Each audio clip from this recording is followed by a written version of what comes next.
Hey everyone. Sadly today the news broke that longtime friend and just overall friend of the hunting community, Todd Pringnitz, had passed away. Todd had been involved in a serious ATV accident a week ago and just had not recovered. There was some brain trauma, and sadly today at 3:16 a.m. he had passed away. Todd was a wealth of knowledge when it came to whitetail hunting, and he was really ahead of the curve and one of the smartest whitetail hunters I had ever spoke to. Todd was lucky enough to spend a ton of time out in the field hunting, and that's what gave him his edge. He was super smart, and he took that data from being out in the field all the time and turned it into success. Todd was a legitimate big buck killer. It was always a pleasure to talk with him and hang out with him, and just privileged to be his friend. I think we've known each other since 04, 05, and started working together in some form with White Knuckle Productions in 2006 and 7. So I wanted to run back an episode with Todd and the Tree Thrasher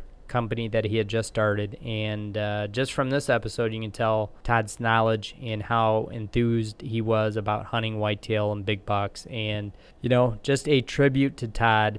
There's also a benefit dinner coming up this weekend at the Iowa Deer Classic, or the Iowa Big Buck Classic, so I'll be sure to include that link to that. If anybody wants to donate, just click on the link in the show notes and you'll be able to do so. But hope you guys enjoy the show with Todd. It's legitimately a tribute to him, and just being such a huge part of the hunting industry and community. And God bless your soul, Todd. We're going to miss you. You were one of the good ones.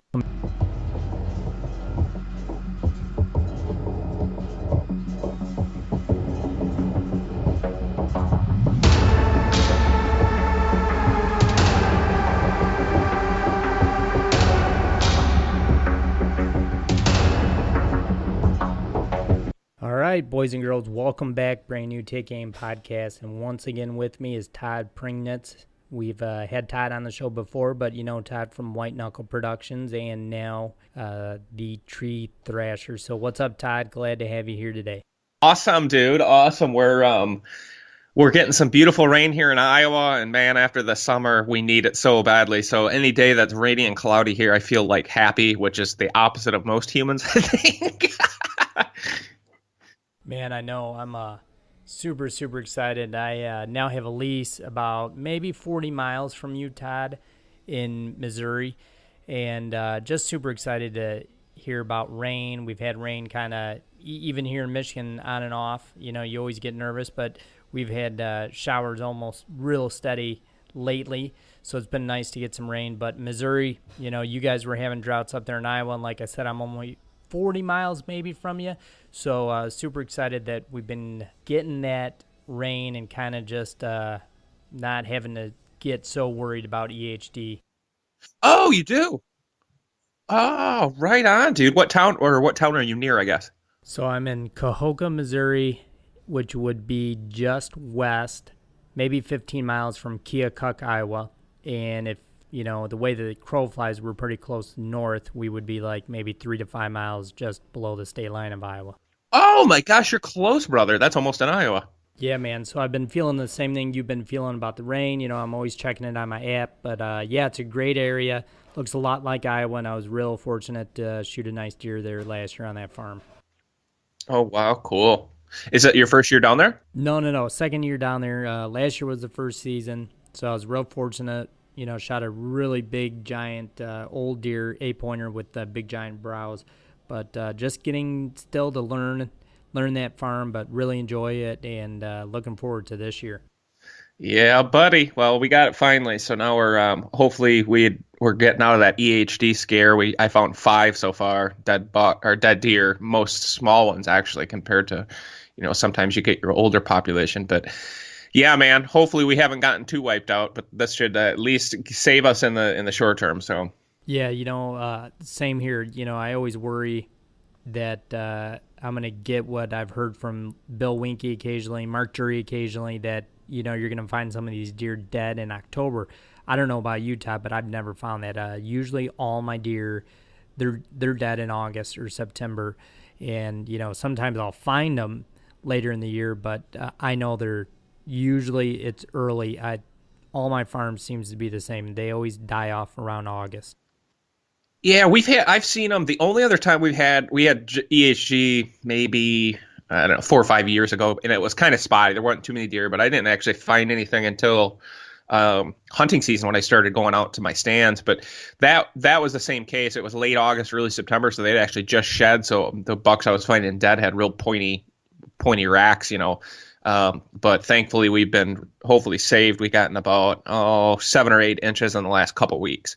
So that's awesome when you've got some new food plots in the ground coming up. It right now it's just been a savior. So it's so nice to see everything green again. It's been a brown summer. No, you can't. I'm so glad that hopefully this is over, and there's nothing worse than planning on having a lease out of state and, trying to travel. It's a lot of work, a lot of effort, and a lot of money. And you travel somewhere and you end up with EHD. It's happened to me 3 times, so it's a pain. I'm glad we're just about out of that scare, or I feel like we're out of that scare now, and we can move on. I know. Sometimes you can't catch a break. Heck yeah, buddy. Heck yeah. But anyways, I know I just saw, I think White Knuckle or you, or both your pages, I don't remember, but posted a really great buck on trail camera.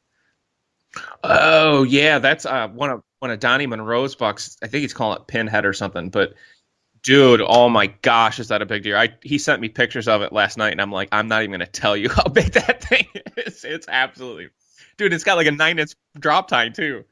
Oh, it's a dandy. I think Kansas is kind of turning into the new Iowa, or at least the potential is just, oh my gosh, so good there. He's got such a killer area. He's got, oh my Lord, a bunch of nice bucks that I wish I had on trail camera. But here I just don't get the number of big bucks. I guess I get a sporadic huge deer every once in a while, and then those are the ones I go after. But I don't get too many trail cam picks until we get closer to October, because we just have too vast of areas here, and they just live in different areas. And then once the food starts dwindling and the crops start coming out, then they start getting forced into certain areas, and I take advantage of that, brother.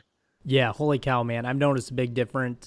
Even Illinois, Nebraska, when I've had trail camera, especially Missouri, that you just don't seem to get those deer on trail camera very much in the summer. And that, food's abundant, they're in cover, they just don't have to move far, but nonetheless, it makes you just really kind of freak out a little bit.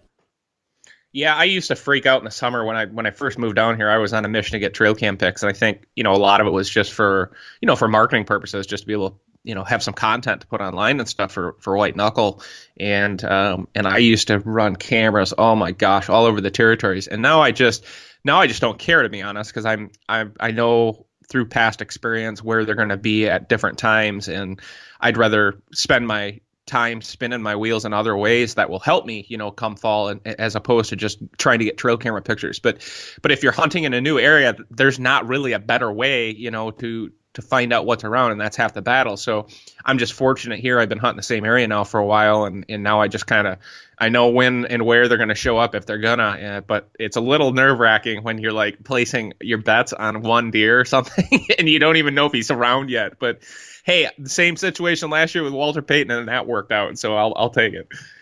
Yeah, for sure. The same here. Like I don't get to do food plots or anything like that. My farmers use all the ground. So I've always just late summer, ran minerals for health and inventory, more or less. I know that if I get 4 or 5 bucks on a camera, or 6, one might stay on my farm and he's a year older, and I might be able to go back, look at trail camera photos, figure out who he is. So it's important in that manner. But I mean, I don't hunt anywhere near them, and we both know that after Labor Day, deer aren't on the minerals anyways. But not sure if you guys can use mineral in Iowa, Todd, or not. We can. I just choose not to, because there's, man, you've seen some of the guys get busted. And just the way Iowa's laws are written, there's a gray area where there's not really a specific, distance that you can hunt to these things. And I just don't really, I don't want the negative attention. And to me, again, I don't, it doesn't outweigh the, to me, I just don't want to deal with it and deal with anybody, having any sort of a negative or saying that I was hunting anywhere near one or whatever. I just don't hunt around them. Don't use them. Don't really, it's not a huge part of my factor, I guess, going into the season. I just rely on scrapes. primarily scrapes and food plots. In the fall is when I get all my pictures. That's when everything moves in around those food plots, but which makes it way easier on my end. And not everybody has that luxury, but you just got to work a little bit harder to get your pictures and figure out where deer are. But yeah, I think just with age and experience, your season changes, but for anybody who enjoys getting the pictures and running trail cameras, then go for it. That's the beauty of it. I think you got to enjoy your properties and enjoy your season too. And if you're so worried about making a noise or stepping foot on your property, sometimes that goes against what the whole point is, right? Which is to have fun. Yeah, exactly. Like I was saying, it just gives me an opportunity, since I don't get that enjoyment of tearing up soil, doing the food plot deal, that I get to engage this way. In my mind, the vitamins and minerals makes them healthier, even the does and fawns, and those are your bucks the next couple of years. So just something I like to do, but I don't get near them during hunting season. It's a waste of time, and we all know that they're changing habits, and summertime is just so rough because they're doing their own things. Yeah, not in the summer. Summer, they're just a little bit, just usually off and doing their own thing in their own areas, different areas, because the food's so plentiful everywhere. But this year it's been a little bit odd too. The number of pictures and bucks I've been getting on camera are way down just because it was so dry. So all the secondary water sources, all your small creeks and inside your ravines and draws that usually have little pools of water and stuff, everything had dried out. So that basically means a deer can only live in a specific spot closest to water. So that unfortunately is not too close to any of where my hunting ground is, which is mostly around the farm fields and timber and stuff. So yeah, it definitely changed the season here in the summer. But that's whitetail hunting. You just got to adapt and figure out, okay, with that dry of a season, the crops aren't nearly as good as they should be, and a lot of the browse is gone. So that's where now I got some green plots coming up that are going to be absolutely hammered because these deer are just going to be starving for that green, delicious nutrition. Do you put cameras anywhere, like on creeks or ponds you have on the property? I definitely have. Here, I mean, usually we're a little bit more protected from EHD because we have a beautiful creek. It's about the size of a river. It's a small river, basically. But it's, ankle to waist deep, depending on what time of year and how much rain we've had. But it wraps pretty much all the way around through my property. And then beyond that, there's about, let's just say in a 500-acre area all around here, there's probably a half dozen or more ponds. So there's ponds and then that creek that runs through everything. So we don't really get situations where we've got one watering hole or one water source that is just getting absolutely hammered so you could actually hunt it or anything. So that's not a situation, but the way I use the water is just for access, just to be able to get in that creek and use the waterways, to access stands and stuff in a way that no human beings have ever done before. And that's where I've been able to really take advantage of and use my, the waterways and whatnot to the best of my abilities. Yeah, super fortunate. I know that last year I got to go scout some public ground out in Iowa. I was just amazed at the creeks, man. They're like you were just saying, they're as big as rivers, and the only thing that separates that in a river is just the depth. I mean, a lot of it's 6 or 8 inches or just skims, like just a little bit of water. But man, I was just so pumped because I just fantasized like how easy and great it is to access. I mean, that's how my mind worked. Like, oh my gosh, you could just do so much with these creeks. Yeah, I'm fortunate here, just the way everything lays out in the properties that I hunt. I have access from all directions, and that is such a critical aspect of my success, is that you slowly realize, like, all right, you're getting all these pictures of these bucks.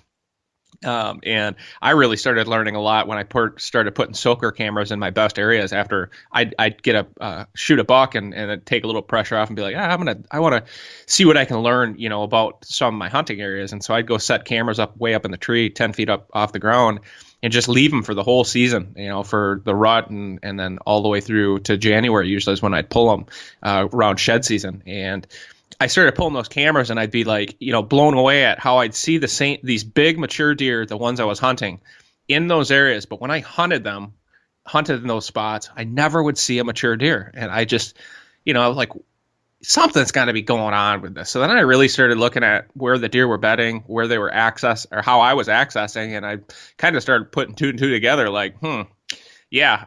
Turns out the last two guys who owned this property were hunting the same spot. They were hunting it, coming in the same way, and so I just started like, all right, how do I fix that? How do I reverse the situation? So I just started kind of changing my patterns around what I knew the deer had me nailed at, and taking advantage of that, and then just coming in different directions, adjusted my stand locations just slightly. In some cases, just 20, 30 yards made all the difference. And then, the last few years, I've really, really gotten into stalking into my stands, especially in afternoons when it's daylight and you can visually see. I really, really, really enjoy it now, of taking my time, and sometimes I take 15, 20 minutes all the way up to a half an hour to go 100 yards, depending on where the stands are located and how sensitive of an area. But I can get to my stand and climb up and have deer bedded within 10 to 15 yards. That's how quiet I go in. And so and I use the terrain, use the conditions of the time, whether it's rained or the leaves are noisy or not. And then also wind. We get a lot of wind here. So I use those windy days to access some of my most sensitive areas, because you just got it hides your motion, and it hides your sound so much better. Oh, I couldn't agree more about the wind. It gives you such an opportunity to go a little bit deeper in some of your sets, and sneak right up there in some of the areas that just seem to be extra noisy. Maybe a lot more timber has fallen, but man, it definitely covers your tracks, which you can't beat that. The other thing I've noticed, Brandon, too, with the wind is, as hunters, we don't like the wind. We think deer don't like the wind. But in fact, I usually have some of my best hunts when we have strong winds here. And I believe it has to do with how it holds the scent molecules together. If you could just imagine a stream, if you've got a rushing stream, that water is going from point A to point B very quickly. So if you imagine what air and scent does, the longer your scent or a scent molecule is in open air oxygen, it basically starts to mix with the other oxygen, and you lose your parts per million. So it doesn't become as strong. But when the wind is blowing strong, it keeps all those molecules tightly packed together, so to speak. So it's a higher concentration of parts per million, your scent in just the stagnant air. The stronger the wind, the better a whitetail can smell. It allows them to know, it gets to their noses faster, so the molecules stay closer together. It gets to their nose faster. They can smell scent so much better when it's windy. That's why I think you see the movement. They just feel more comfortable moving, because their nose becomes more powerful to them, and they can really truly smell for a longer distance. And on those stagnant, dead days, those dead afternoons where there's just zero wind, those are some of my slower hunts, and I believe it just has to do with, it'd be like putting honestly a pair of blinders on and walking around the woods, without your eyesight, because to a whitetail, that's how their nose is. So that's just something I've learned. I absolutely love the windy days now. No, I've noticed. I mean, you can count everything into it, even a high pressure day. If it's 5 miles or below, I'm not seeing the deer movement. Maybe a fawn or two, maybe a doe, but not very, very much deer, compared to when, I don't have an exact number, but I really think that somewhere between 10 up to 17 miles an hour, maybe even 20, even though I don't like it, but the deer seem to like it so much more. They can just do a lot with that. Sure. I think they feel vulnerable with noise too, and we're going to talk about tree thrasher here in a little bit, but that's a huge factor as well. As if you're trying to move around the woods and not have your presence be known, if it's really dry and it's completely dead calm, you can't move 10 feet without sounding like a train wreck going through the woods.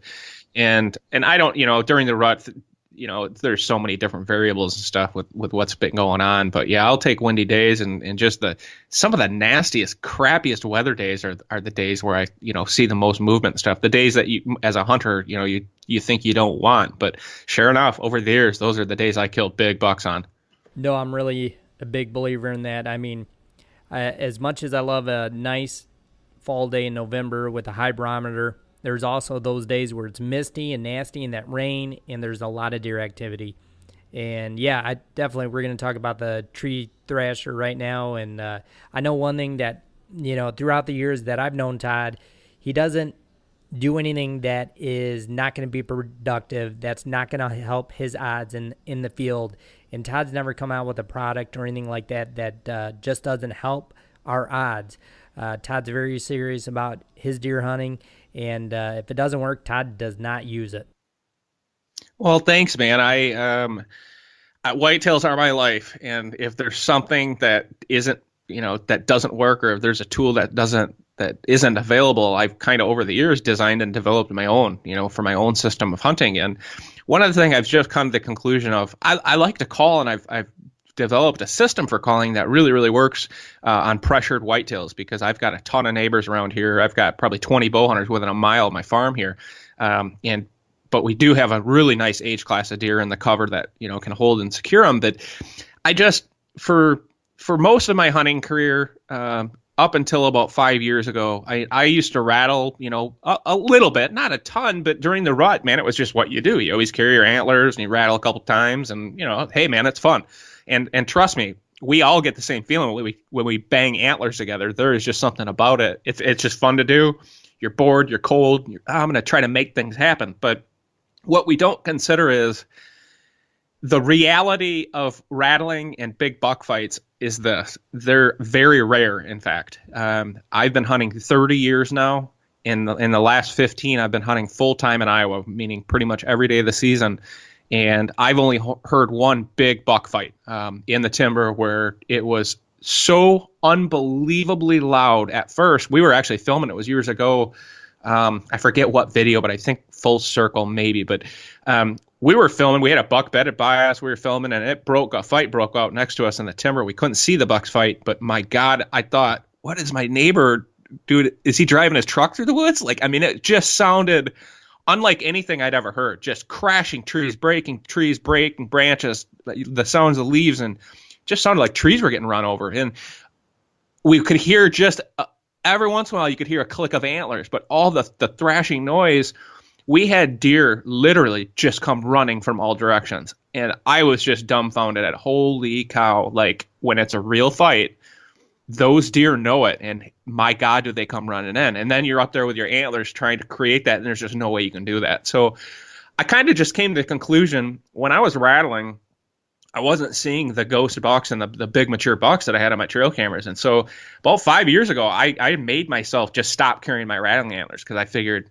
I think I would be doing better without them. And if I carry them, I am more apt to use them. You talk yourself into it, at the end of a long hunt. Oh, I'm going to see if I can just call one in. But the thing you don't realize is these deer, they carry that information on them year after year. So even if you're just, it's the end of my set, I'm gonna just rattle the antlers together. You're sending that message 200-300 yards, maybe even more on quiet days, that you're a hunter. Basically, you sound like a hunter. The rattling antlers don't sound real. And the more you do that year after year after year, these deer, they just become accustomed to it, and they just adapt and they change their patterns around it.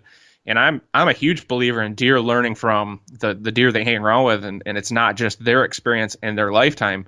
The first year of their life, they're living with their mother and their mom. They're following their doe mom around the timber. They're learning where mom likes to eat, what she likes to eat, where she likes to drink, where she likes to stay safe. And they just imitate her. They imitate her actions. When the first times they see a human and she runs and flags, snorts or whatever, then, they learn that. So not only are they learning from their mother, but once a buck starts hanging out in a bachelor group, they're learning from the other bucks that are in that group, specifically the dominant bucks. The younger ones watch the dominant bucks and will, again, imitate where they go into the fields, how they act, different things. So by the time a whitetail gets to 5, 6, 7 years old, it's already gone through gauntlet after gauntlet after gauntlet, season after season after season.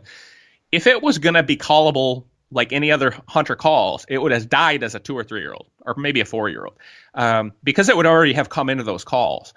So if it makes it to that 5, 6, 7, 8-year-old range, do you think one day it's just going to wake up and all of a sudden be callable? It's like, dude, you're fooling yourself. You've got to change your approach if you want to kill those deer that nobody else is killing. And so I developed a system where I basically was just grunting about one time every 20 to 30 minutes, never multiple times in a row, because it's just not natural unless a deer is running through the woods or moving. That's when you'll hear them grunt multiple times, but they never stand in a single location and just grunt over and over. And so I just have started to change my system around what I was observing and listening to in the wild based on my hunting experience and watching what actual animals were doing, and not duplicating or imitating what I saw hunters doing. And I think a lot of us, we all grew up watching these shows, right? What do? They do the same kind of calling. A lot of times, they're sponsored and stuff like that. So, they got to pay their bills. That's fine.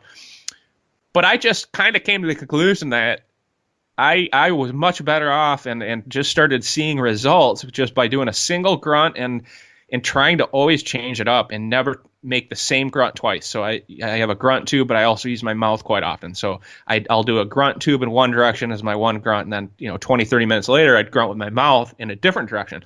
Try to literally make each grunt sound unique in a different direction so that if any deer are bedded within, hearing distance, which is the goal, they aren't going to become wise that you're a hunter because you sound like a deer. So I've called a lot of these big bucks out of their beds with this less is more philosophy, and by just not sounding like any of my neighbors. And I mean, I've sat and listened to my neighbors calling and realized, oh my Lord, now I know why rattling doesn't work and why these deer are so spooky. So my grunting system worked, but I was still missing something in it. I sat on the edge of these bedding areas knowing, man, there could be a buck bedded right in there, and your hunt's going by and it's getting dark later and later and prime time's coming up, prime time starts to leave. And I feel like I'm sitting on my hands because I've got no other options. If I use my rattling antlers, I'm going to blow it. If I try to use any other types of calls, I'm going to blow it because they're just not natural. And so all this while in the back of my mind, I'm thinking to myself, man, the one thing that's missing from my calling, and you've thought the same thing, especially on dry days, is like, you can't move in this timber without making noise, but yet you're gonna call and grunt, right? And it's just, it's been so hard. So I came to this idea. What really tipped me over the edge was I was hunting rusty nail years ago. And Kyle and I were set up right out of his bedding area, and we heard a absolute ruckus coming from in the middle of this thicket. And at first, again, I didn't know what it was because it sounded so loud. I mean, it was just like somebody was in there. I thought somebody was trimming a tree stand because that's what it sounded like, just, breaking branches and smashing trees. And I sat there and I'm thinking, and I start looking at Kyle, and we're sitting next to a CRP field. So as this is going on, we're watching deer out in the CRP field start coming toward that sound, does and stuff. And I'm just like, that's a freaking buck in there making that noise. And then I'm like, all right, that's got to be the dominant deer. I'm like, I bet you that's a rusty nail. So I ended up killing him just adjacent to that spot, so I know it was him. And I had the same thing happen with a different buck, a buck I'm actually still hunting, DL, where I sat and I listened to these deer make these noises, and I'm like, that is a blatant effort for them deer to be heard and to send that signal around that, hey, I'm here. This is my territory. Ladies, if you want to come party. Boys, you want to fight? Bring it, And it was clearly communication, and it just wore at me, dude, for like 3 years. Drove me freaking nuts. How in the heck could a hunter duplicate those sounds that attract does? It was clearly communication that deer wanted to be around, and it also sends a message, I believe. The coast is clear, because you think about if you're a big dominant buck making all this loud noises, you're doing it in areas that you feel very comfortable and safe. And the other deer, they hear the same sounds and think the same thing. Oh, it must be safe over there. So it just becomes a social networking area then, and the deer are attracted to that. So in the last 3 years, dude, I've slept very little. I'll put it that way. No, all of that is so true, and I've always thought that throughout the years. And even, doesn't matter if you just bring a grunt call or just bring rattling antlers or they can. I've had a situation where I call very minimal now. And, I had a situation where I used the can 2015 on a great Michigan buck I killed. And it was situational because he was moving. He was on the other side of the thicket. He couldn't see me. And he was making noise. And he was grunting. And he was moving. I mean, he was really moving fast. So that gave me the opportunity, hit that can. With all that ruckus going on, the situation just played perfect that he came around that thicket, came to work a scrape inside the timber, and luckily I got an arrow in him at 30 yards. And Brandon, what you just mentioned the first. I want to just I want to say, guys, whatever your goals are out there, focus on what makes you happy, and what your goals are. I don't want to tell anybody not to rattle or not to do this, because rattling might work in your area. You might not have the pressure I do, but I sat in one week on my new property here. I just bought. I'm thinking, oh man, I'm in the spot. I'm gonna kill some huge deer. And I sat and listened to 3 different neighbors use can calls, grunt tubes, and rattle bags every 15 minutes for 3 hours at a time. And that's when I realized, like, okay, first and foremost, in order to kill these. Oh, well, dude, first you gotta not sound like a hunter before you can sound like a deer, right? So that's when I'm like, all right, I ain't gonna be using no can calls. I ain't gonna be using no serious rattling sequences. And so, there's different situations where things will work. And boy, tell a guy who has rattled in a deer or can called in a deer that it doesn't work. Well, of course not. I've rattled to some nice bucks and killed them in over the years as well, but they were always in areas that were just not pressured and had zero human intrusion, where you just caught them for the first time and you could dupe them basically. So every calling is a thing, that's very, very individual. But how the Tree Thrasher came to be was I knew I wanted a tool that I could really, really control what sounds I made, almost like an instrument. And I knew you needed to make the sounds of rustling leaves, thrashing leaves, the sounds of breaking branches, and clicks of branches basically on antlers, and main beams even, and then the sounds of a buck actually rubbing on a tree itself. So those 3 sounds were important. The hard part was trying to figure out a way to make it portable and make it simple. And oh my Lord, I racked my brain, and it was the toughest development project I've ever worked on, and I've done a bunch. And it took me years to get it. And I finally have a system and a product that I'm really, really proud of that has all the right sounds, but it still weighs like 4.3 ounces. And it's super light. It's super small. It's about the size of a turkey pot call or a slate call. For one, I'm one of those guys always excited to get rid of stuff I don't need, especially if I don't need like rattling antlers or anything with weight. But I know I haven't seen the Tree Thrasher up close, but I was just assuming it basically was the size of kind of the circumference of a softball. Yeah, and it basically fits in the palm of your hand. You can put it in your pocket, but it's just super small. And I've got one sitting at my desk here. So this is like, if you want to make the sound of like a deer walking or stomping, and then if you actually take the tool and go side to side, that kind of more duplicates the sound of a buck thrashing leaves.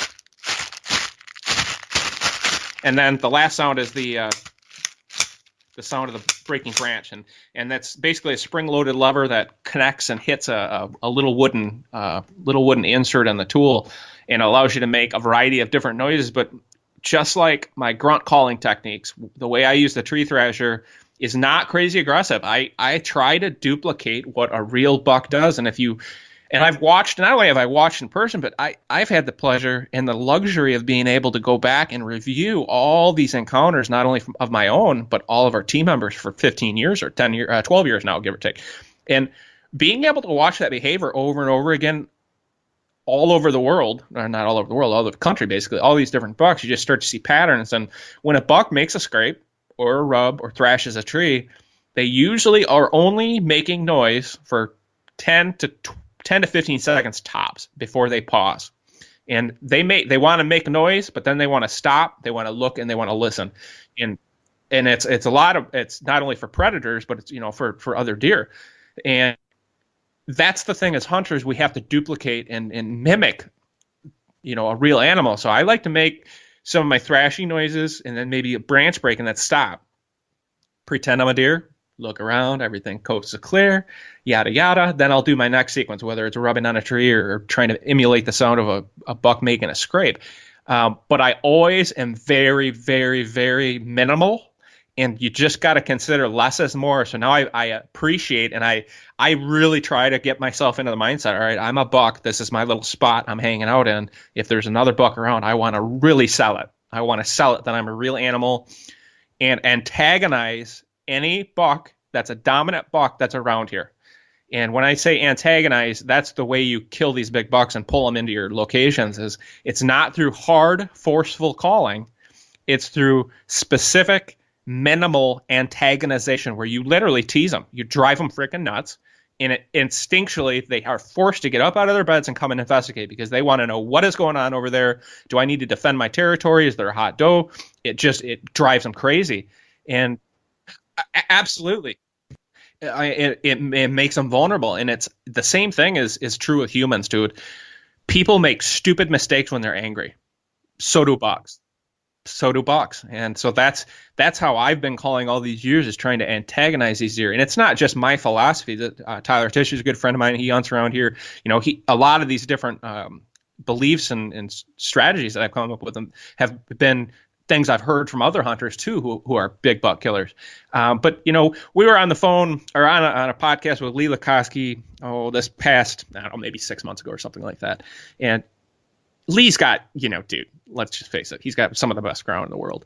And so when we were talking, I couldn't tell, I haven't been able to tell anybody about Tree Thrasher for a couple of years. So it's just been driving me nuts not to be able to talk about it. But until I figured it out and the patents and everything were in place, I just had to keep my mouth shut. But we were talking with Lee, and I just asked him, I said, how a lot of guys like to rattle and you see it often, but I found that it doesn't work for me. How often do you rattle? And he said, we hunt 100 days a year. And he said, I might have rattled 2 or 3 times this season. And he said it really wasn't even for a buck. It was more for something to do on a spot that just wasn't good, and just trying to get footage, see if we can call one in. And I was just like, finally, somebody told the truth. And that's Lee hunting thousands of acres of unmolested properties. Like, these guys are not killing these monsters by rattling them in every year. Yes, every once in a while you might be able to. In certain circumstances, like for me, if I'm going to rattle or would rattle, it would be more in open areas where it's more believable, where there's not as much timber, not as many leaves around. So like big open CRP ground, Kansas type terrain, that's the terrain where rattling really, really works well. And I think in Texas, it's the same situation. Rattling works great because they just don't have the other sound. So they can sell it a lot easier. But here in Iowa, man, you're sitting in the middle of the timber. You touch those antlers together, in my opinion, you might as well bring a blowhorn up in the tree and yell, "Hey, come on over, boys!" Same here, as Todd knows. In Michigan, the rattling thing's been done 100 million times, and they just know. It's again situational. We both know it works that 0.001% of the time. But you guys are going to run a few episodes, or an episode shortly here, right? Showing how the product works.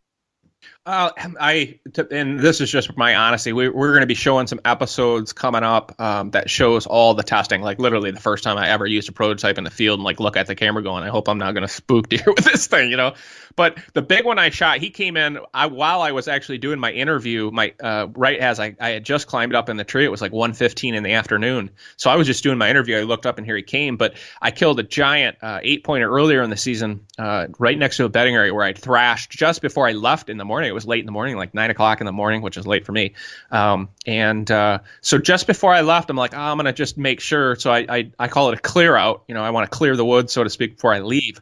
And so I always like to call, and that's when a lot of guys rattle or make a lot of noise. But I just do a small thrashing session, and I like to either start it with a grunt and then wait 30 seconds to a minute before I thrash, or I'll do a thrash session and then wait 30 seconds and then do one single grunt. And it basically just sends the message to those animals. They put 2 and 2 together. They hear the noise, they hear a grunt, they know what it is. You're not a hunter at that point because you don't sound like a hunter. Nobody's ever used this tool before. So I've called in as many does with my Tree Thrasher as I have bucks.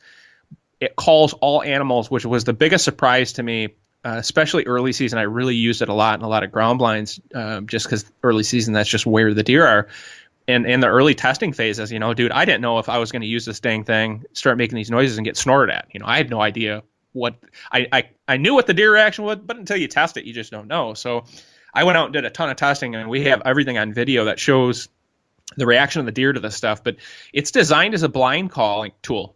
Basically, you see a deer, that's not the time you thrash at it. If a deer is visually able to look at your direction and clearly see that, a hunter in a tree thrashing or whatever, it doesn't work. And I don't like calling at deer that I see anyway, because generally that means they're pretty close quarters. And a lot of times that's when you'll just educate them or they just hang up. You call at them and they start coming in and they'll hold up at 40, 50, or usually about 50 to 80 yards, and they'll just stop and they'll look. And if they don't see that visual confirmation, they will not come in. And at that point, you've just been duped. They have your number. And so you can either make it worse by keep calling at them, or you let them go and kill them a different day. But you're not blowing them out of the area, and you're not making them wise to your situation, by educating them at that point. But like with the Tree Thrasher, the way I've been using it, I do it very minimally. And we've had a few negative comments, and I knew it was going to come, because with any new products, you're always going to have people who are going to, be naysayers. But some, especially us in the hunting side of things, we've all been victimized to calls like the nutcracker or nut cruncher and the every other call. Oh gosh, and with calls, I mean, dude, we've seen so many. Yep, and that some people are calling it the acorn crasher, pixie dust, and I'm like, no, that's not what it is, man. I mean, it's just another tool, and there's some certain situations where I don't use it. Where I'm where certain bedding area spots or spots where I can't see quite far enough. If it's really, really tight, then I don't like to call at all, other than maybe a grunt, just because your likelihood of getting busted goes up if you can't see. There's a perfect balance between being able to see too far and not far enough. But that's what I like about it, is you can make the different sounds dependent on your situation, and maybe just throw a couple footsteps in with a grunt as opposed to a 30-second thrash session. And then other areas that are a little more open, where you can see things for a distance, you can get a little bit more aggressive. But again, less is more. You got to tease them and get that into your mindset. And the right moment, and being on guard, so to speak, both ways. Before you use it, learning how to use it, and after the fact. The one thing I think that I've realized 5 years of calling, it's about the technique, and that's about when I started killing these big mature deer that I had been unable to kill before. A lot of it is does are a huge factor. I'll tell you, I've killed a lot of bucks because they came in following a doe, or a doe had just been through that area. And what I found with my calling, usually when I do in a thrash session or grunts or both, and I do that minimalist approach every 20, 30 minutes, usually it's about 5 to 10 minutes after I'm done calling. All of a sudden, here comes a group of does, or here comes a single doe or a small buck. Those deer are social, so the animals, if you have animals coming into your close proximity to your stand, that's all good, because bucks want to be around does. It's natural bait, basically. So I want deer around my stand all the time. The sound of those other deer make it okay for a big buck to come through there. Or if a buck is bedded nearby and they hear a deer that comes walking through, move through, they know it didn't snort, they don't hear it stomp. Okay, the coast is clear over there. It must have been that other buck that I'm hearing.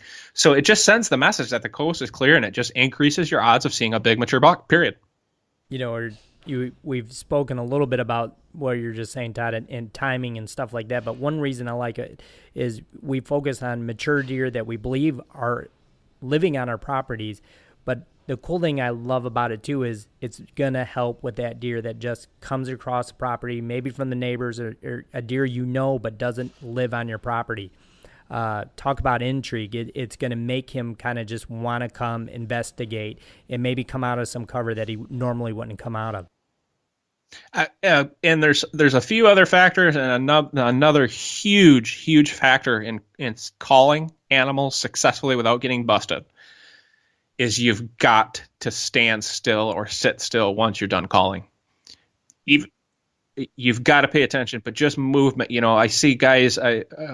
When I start hunting and filming different people, it really becomes apparent how much people move. But for many years, I had some big buck killers say the same thing. They're like, a lot of guys just freaking move around too much, and those deer, man, those big bucks, they move a little bit and they stop and they look and they listen, and then they move a little bit and they stop, they look and they listen. And so especially right when I'm done calling, I used to say with Kyle in the tree, we called it statue, the old game we used to play with kids, where, all right, we're done calling, and literally you don't move your head, you just stand there.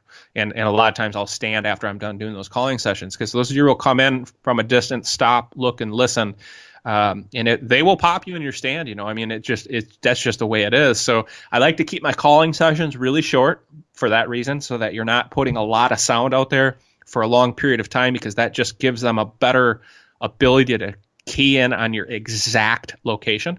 And if you give them a minute for them to move a little bit and see if they can see, through the timber or past that brush, you don't want that situation. You basically want to tease them, leave it alone, sit still, let them come to you, and just don't overdo it. And as soon as you start to see those deer every 5 to 10 minutes after your calling sessions, you'll start to realize, like, okay, I get it. Less is more.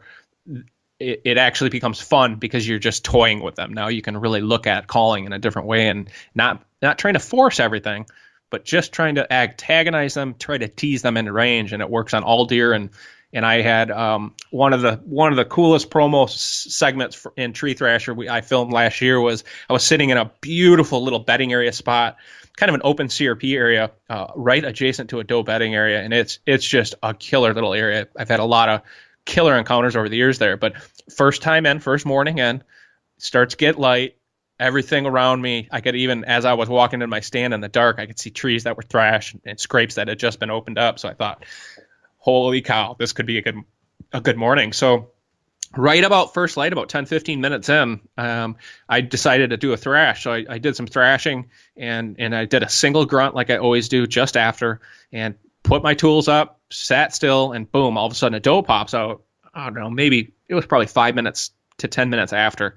Pops out right in front of me. She walks through, and 2 seconds after that, 10 minutes after that, whatever it was, I forget, here comes a buck. And he was following right on her scent trail where she came, and he ended up coming in and thrashing right below my tree at 10 yards. And I got everything, just the most coolest footage.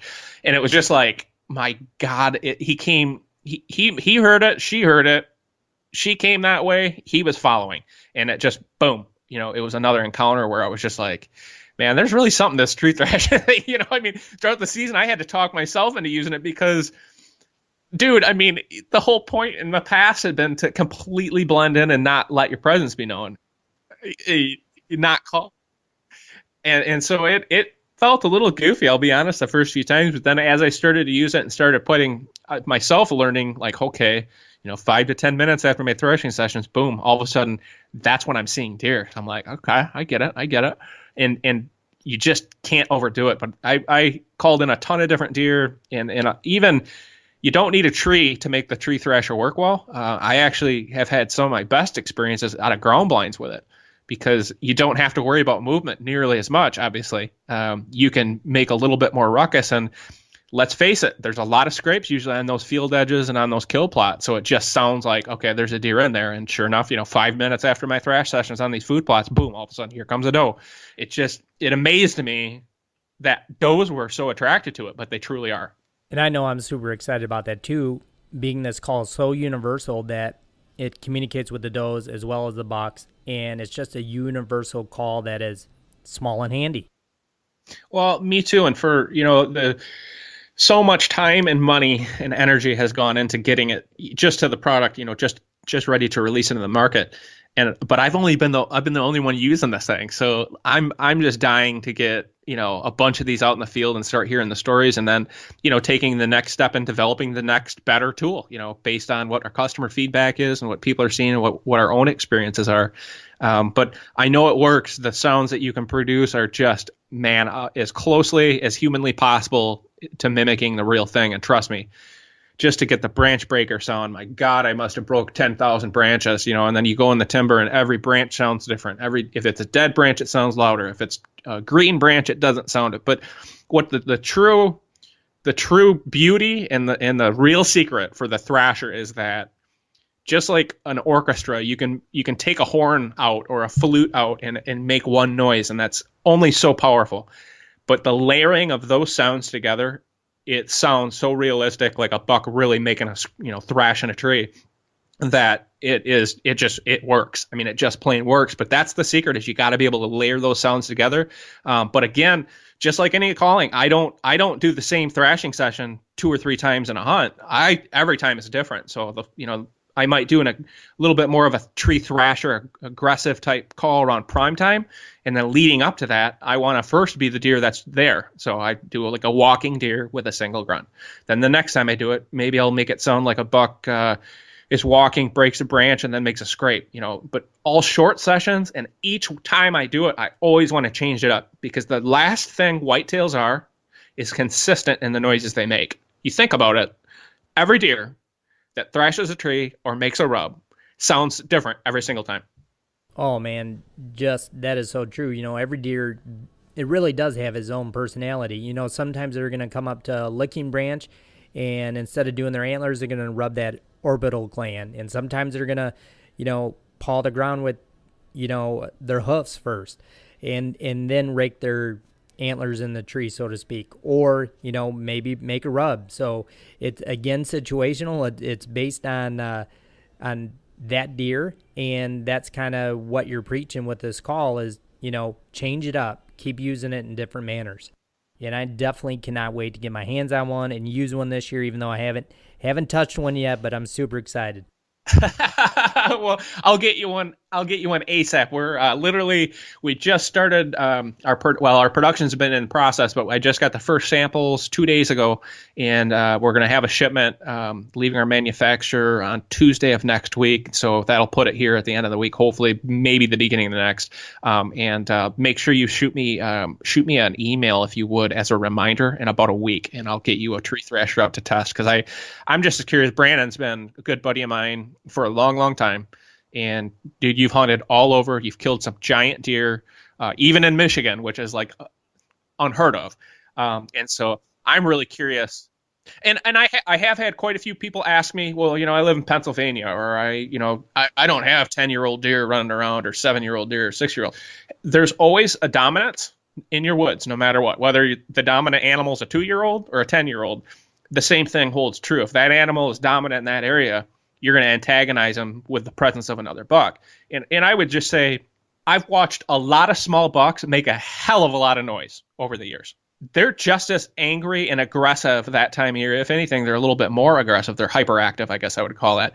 And you got to realize they're trying to be the bad man. They're trying to be like like the buck that they hung around with in the summer. The bucks I'm trying to kill. They're trying to emulate that. They want to be the man. And so it's just like a bodybuilder at the gym flexing in front of the mirrors. It's all about pumping themselves up, getting themselves excited. They're all, their testosterone's going through their freaking roof. So it's something that's an exciting time of year for them as well, because they only get that 2-week period or whatever to have all their fun of the year. If you think about it, they live and die to breed. So they only have that short period, that window of time as well. And so that's where I look at, there's guys who don't like to call it all, and that's fine. For my style of hunting, I am always very careful about not overhunting areas. So when I'm in those areas, I've got the deer already, because I'm in there, usually first time sets. I try to do that as many times, but I want to take advantage of every one of those hunts I have. Every minute I'm out there, I want to, if there's a deer within range, within earshot, I want to bring them within 30 yards of my tree. And so that's my calling method. Is I want to see every animal that's there, and I'm not afraid of calling. And over the years, I mean, you've seen the bucks I'm killing, and I'm calling the entire time I'm out hunting, whether it's October 1st or December 31st. I am out calling every single hunt, but I'm calling unlike any other hunter around, and I'm doing it in a realistic way that's not over the top. Another thing I really like about the call, Todd, is I think it just is going to open eyes to education as far as young hunters learning, and speeding that development up to where, I'm a slow learner, so to speak, and I've had to put this stuff together over and over, year after year, and I really think this is going to be such a great tool to help educate people. Well, and the same is true, dude. We've it's more than just a business and producing calls, man. It's my passion. It's what I live for. So for me, I'll put it this way: when you watch we're going to come out with an episode here called The Bucks of Tree Thrasher, where it literally shows the very first times I ever used it and the results that I saw using it.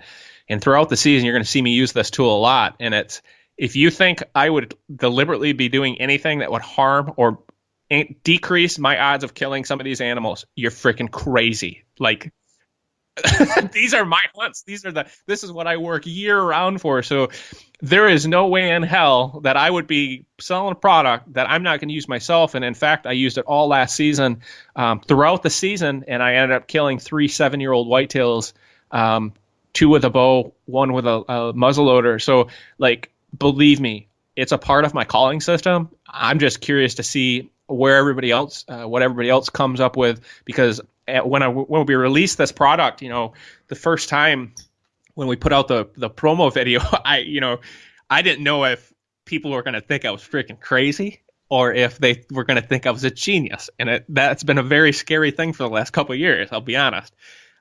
It's not a black and white product like building a saw or building a tree stand. There's a lot of, it's a subjective thing. But when guys started private messaging me, calling me, emailing me, and telling me what they've been doing, I'm like, okay, yeah, I'm not the only one, I guess. Some really big names in the industry are telling me they've been bringing tree branches up in their stand and breaking the branches on the trees, and taking Ziploc baggies full of leaves up in their tree. I'm like, dude, Hey, no joke. I have one of those baggies. So, dude, it just cracks me up because I'm like, for all this time, you never heard anybody talk about it, or there's no product like it on the market. So I didn't know if it was because people didn't like it, or it just nobody had thought of it or been able to figure out how to put it in a small package, basically. And so it's been quite reassuring the last couple of weeks after we finally let the cat out of the bag to start hearing some of these stories, and now the orders have been piling in, and I think we're going to probably sell out of our first order before it even gets here. So it's exciting, and it's still. And again, like I was saying, one thing I know about Todd is this won't be the first and only generation of this product. Todd is going to keep honing it in until it's ultimately perfect. Oh, it's a journey. It's something that we'll get. We're going to get a nonstop. I'm going to be nonstop developing, newer versions of this based on, our own experiences. And I'm always trying to make things better. So I can't wait to get out in the field this year with the brand new version. No, for sure. And I think if I haven't said it at least 5 times, this will be 6, but I'm excited to use it, and just absolutely the versatility of it is I'm just so excited about. Well, the cool part about it is you can't screw it up. You can't mess up with this call, because like we were talking about earlier, every time a buck makes a rub or a scrape or whatever, it always sounds different. Sometimes you don't even hear it. It's very quiet. And other times it's so loud, it's like, it's blatantly obvious. They're trying to make as much noise when they're making a scrape. They're not just trying to clear the ground and pee in it. They're trying to let all the deer around, let them know that they're making a scrape. It's very obvious, so, but you just got to use it smart, use it minimally, just like what we talked about, and be very still in between your calling sessions. But you really can't screw it up. And I like to make little weird popping and clicking sounds with the tool itself, like just by tapping it on the tree. Those are the sounds that deer make. It's just these weird sounds of antlers on saplings and trees. And, you can't screw it up, basically. The only way you can screw it up is by overdoing it. Oh, absolutely. 100%. That's, a given with any call. You can't sit there and hit the antlers together every 5 minutes and expect herds of bucks to come running at you, so to speak. Yep.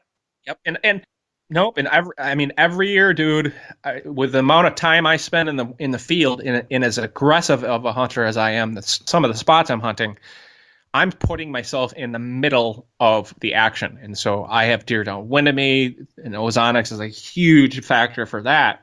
But at the same time, you put yourself in those situations, you're going to get busted visually. I get popped in the tree constantly because I'm hunting in just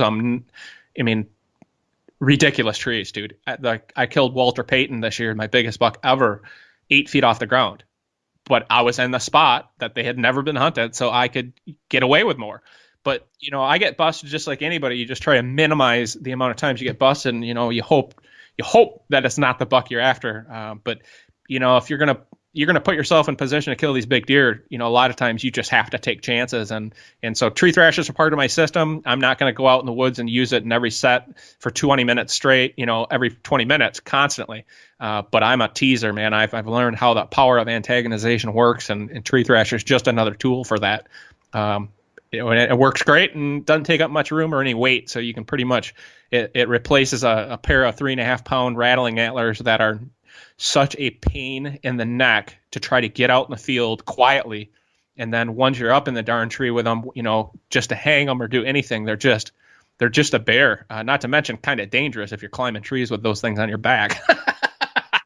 Oh, for sure, man. To get rid of, a big, heavy, clunky set of rattling antlers that always make noise, that are pointy, large daggers that if you did fall or something like that, obviously you're going to get hurt. So to condense that into a small, lightweight tool like the Tree Thrasher, super excited to use it. I mean, that's just anytime we can do something like that, and that's part of this podcast, is always to make us better hunters, and that's why this product is intriguing to me, makes us better, and gives us more versatility. Yep, and the best way to describe it is the leaf noise. People have we've gotten fielded a lot of questions about, well, how much noise does it make? What is the leaf noise? The call is made to duplicate the sound and the sound levels of the real thing. So the leaf sound is almost exactly the same as dried oak leaves, and literally that's what I tried to mimic, is the sound of big timber, really dry leaves, crispy leaves, and then the amount of sound you make is just based on how quickly you pull the two parts of the tool apart, which basically has an accordion of this loud material that makes the leaf noise. So it's all about the cadence, and then the speed, and then the distance you're pulling the call apart to make the leaf noise. But the reach out and get your attention factor is that branch breaker. That noise is unmistakable to an animal, especially even hunters. When you hear a branch break, that indicates a large-bodied animal moving in the timber. No, I talk about that quite a bit, at least thought-wise, and we think of communication as, I heard a grunt or I heard this. Well, walking on the leaves, on top of leaves, making that sound, them making a rub, them making a scrape, and all that, and even the tickling of the antlers against sticks, that is natural sounds they hear just all the time, and that's stuff we really take for granted of. It's just so natural. That's the sound. That's the sound a deer makes every 10 seconds of its life, essentially, when it's on its feet. There's people who love the can call and have used it successfully. I've even done some bleats and called in different bucks with it. But, in all the years of hunting, I don't really honestly recall ever hearing a doe bleat like that. I've heard fawns, looking for mama, meow, meow, meow. But those tending grunts and those location grunts are so quiet, you can almost not even hear them. I've never heard a deer. I've heard some deer croak and growl a little bit, but not over the top. And snort wheezes are the same thing. They were a popular thing a few years ago when all those calls came out. But I hear a snort wheeze far more often than a rattle, but it's still not that common. Bucks don't walk around snort wheezing all over.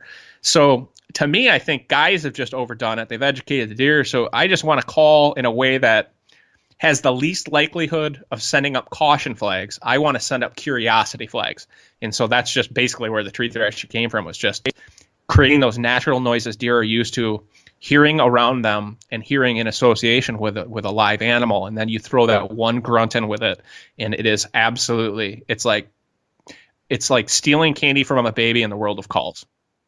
It definitely is. That is funny. At least thought-wise, that's what I'm believing. I'm excited to use it. And I know you guys, you have some video coming out, correct, Todd? Absolutely. I think next week we're going to be dropping an episode called The Bucks of Tree Thrasher. We've got one of the best episodes we've ever produced, for sure. The Walter Payton story is on right now on our White Knuckle Facebook page or our White Knuckle Productions YouTube channel. And we've got some footage of the Tree Thrasher prototypes. I used...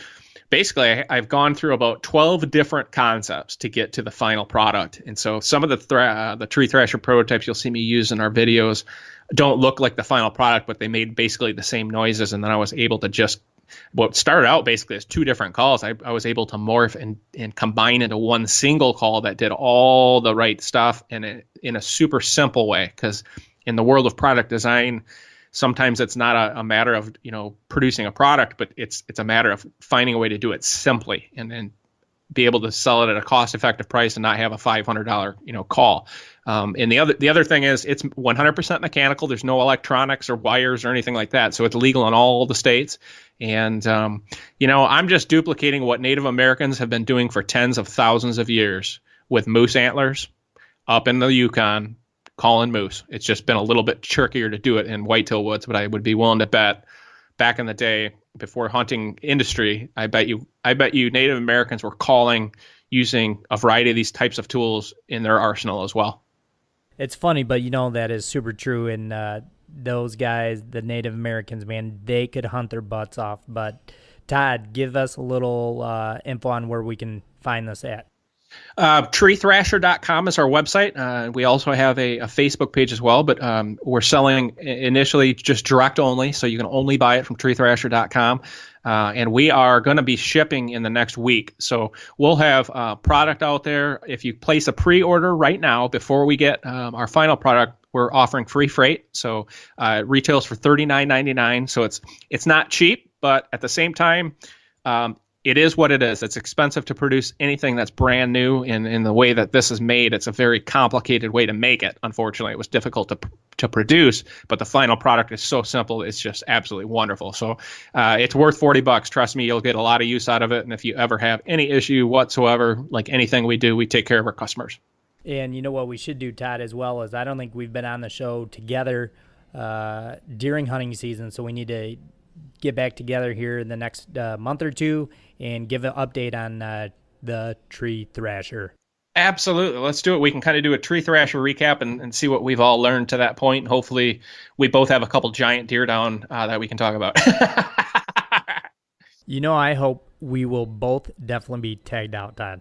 Also, hey, man, I wanted to say before we get off here, congratulations, you and the wife, on the announcement of your baby. Super excited for you guys. Oh, thank you, dude. We're very excited, too. It's been a busy year, man. This summer, just getting everything ready for Tree Thrasher and the baby and hunting season.